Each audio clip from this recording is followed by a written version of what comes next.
India. મારું નામ નિશિત શાહ છે અને હું ચેરમેન અને મેનેજિંગ ડાયરેક્ટર છું એનબી ગ્રુપનો. આપણે અહીંયા બધા એનબી પંપના લોન્ચિંગ માટે અને થોડી અમારી જર્ની વિશે વાત કરવા ભેગા થયા છીએ. તો એ હું તમને મારી થોડી જર્ની વિશે જાણ કરું કે મારી જર્ની કેવી રીતે બિઝનેસ ફિલ્ડમાં આવ્યો અને કેવી રીતે આ બધું જર્ની સ્ટાર્ટ કર્યું. તો હું એકચ્યુઅલી તો મારા પપ્પા વેલ નોન ડૉક્ટર હતા અમદાવાદના અને ડીસાના, અને એમની ઈચ્છા હતી કે ભાઈ હું મેડિકલ ફિલ્ડમાં જાઉં. તો પછી મેં મેડિકલમાં સ્ટડી સ્ટાર્ટ કર્યો સુરતમાં. પણ મારા બધા જ ડીસાના મિત્રો બધા ડાયમંડ ફિલ્ડમાં હતા, એટલે 4-6 મહિના 8 મહિના મેં સ્ટડી કર્યો. પછી મારું મન ન લાગ્યું એટલે પછી હું ડાયમંડમાં આવી ગયો. અને પછી મેં મારી જર્ની એવી રીતે સ્ટાર્ટ કરી. અને પછી મારો બ્રધર એક અમેરિકા હતો ડાયમંડમાં, એટલે પછી અમે લોકો બોમ્બે શિફ્ટ થયા અમારા એક્સપેન્શન માટે. અને ત્યાં અમે લોકો બિઝનેસ સ્ટાર્ટ કર્યો. ઘણા બધા અપડાઉન કર્યા, 9/11ના, 2008ના, જીએસટીના, નોટબંધીના, પણ બધા જ અમે બધાનો સરકાર અને પુણ્યની બધા બહુ સરસ રીતે પસાર થઈ ગયા. પછી મેં મારી જ્વેલરી ફેક્ટરી સ્ટાર્ટ કરી હતી ત્યાં અમદાવાદ બોમ્બેમાં. અને પછી 3 વર્ષ બહુ સરસ રીતે ચાલી. અમે લોકો 32 કન્ટ્રીમાં એક્સપોર્ટ કરતા હતા અને દરેક લોકોને હું પર્સનલી મળતો હતો. અને ડાયમંડનું મેઇન તો શું છે કે અમારી લેગસી છે કે ભાઈ એથિક્સ, ટ્રસ્ટ અને લોંગ ટર્મ રિલેશનશીપ, એને અમે લોકો ખાસ ધ્યાનમાં રાખીએ. એટલે એ રીતે જર્ની સ્ટાર્ટ કરી. અને પછી 2005માં મારી ફેક્ટરીમાં આગ લાગી. એટલે અમે નવી ઓપોર્ચ્યુનિટી શોધી કે ભાઈ કંઈક નવું શોધીએ. બોમ્બેમાં પછી મન લાગતું નહોતું, તો પછી અમે લોકો અમદાવાદ આવ્યા. અમદાવાદ રિયલ એસ્ટેટમાં બહુ જ પોટેન્શિયલ લાગ્યું અને પછી એ જર્ની સ્ટાર્ટ કરી. I am Parshva Shah, Director of NB Group.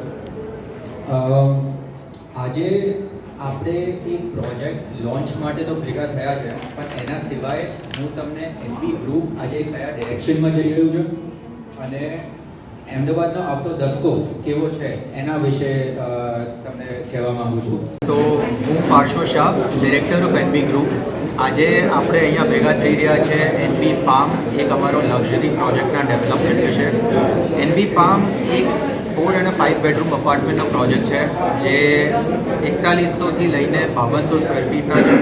Pant houses 5 bedroom જે 7500થી લઈને 10,000 સ્ક્વેર ફીટના છે. આજે આ પ્રોજેક્ટ એક પોડિયમ લિવિંગ ઉપર બેઝડ છે કે જેમાં અમે 21 ફૂટ હાઇટનું પોડિયમ આપ્યું છે અને એના ઉપર 21 માળ બનાવ્યા છે. એમ્યુનિટીઝમાં ધ્યાનમાં લઈએ તો એક ક્લબમાં જેટલી બી એમ્યુનિટીઝ આપણે ઇમેજિન કરી શકીએ એનાથી વધુમાં વધુ એમ્યુનિટીઝ છે. ગાર્ડન, વેલનેસ અને સોશિયલ ઝોન્સ, કમ્યુનિટી માટે આપણે જે બનાવી શકીએ એ છે. અપાર્ટ ફ્રોમ દેટ આ પ્રોજેક્ટની બે મેઇન યુએસપીઝ જે છે એ એક જૈન દેરાસર છે, સાયન્સ પાર્કનું એકમાત્ર જૈન દેરાસર છે, આ એને અડીને છે. એના સિવાય 33,000 બારનું ઓક્સિજન પાર્કને અડીને છે, જે આ પ્રોજેક્ટને 3 સાઈડથી લાઈફ ટાઈમ ઓપન રાખી શકે એવું ધ્યાનમાં રાખીને આ લોકેશન અમે સિલેક્ટ કર્યું છે. આ પ્રોજેક્ટ શરૂ થાય છે 2.5 કરોડથી અને પછી depends on the project configuration અને લોકેશન.